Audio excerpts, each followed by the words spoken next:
Je suis à la page 9 du chapitre 16, donc on débute la section 2 qui porte maintenant sur la notion de travail. Le premier lien qu'on fait, c'est des choses qui sont très liées, le travail et l'énergie, les deux se mesurent en joules, quelle est donc la différence entre du travail et de l'énergie?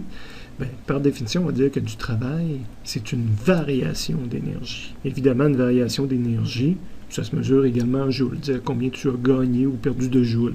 Sur la page, on continue avec quelques explications supplémentaires sur cette différence-là entre travail et énergie.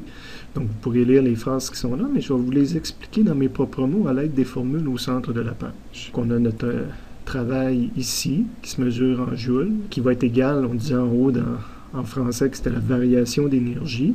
Donc, une variation de E. Variation, on utilisait la lettre grecque delta pour dire variation.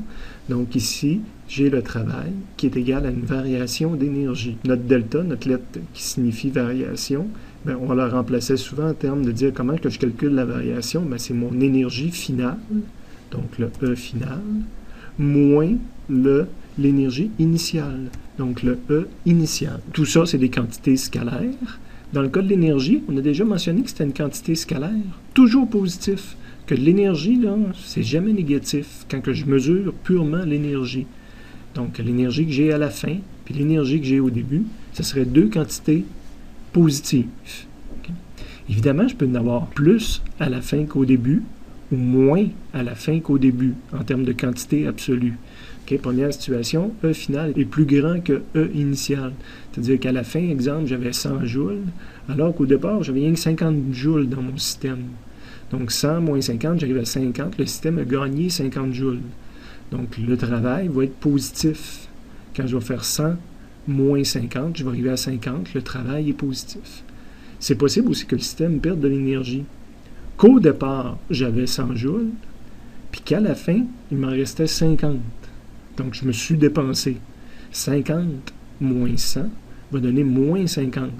Donc, même si c'est deux valeurs positives, je peux terminer avec une valeur négative lorsque E final est plus petit que E initial. Ça, c'est deux quantités scalaires toujours positives. Ça, c'est le travail. C'est une quantité scalaire, mais qui peut être positive ou négative dépendant de la situation. Okay?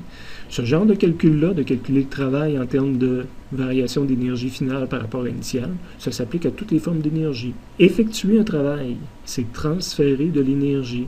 C'est intimement inclus là, dans la définition qu'on a mis ici.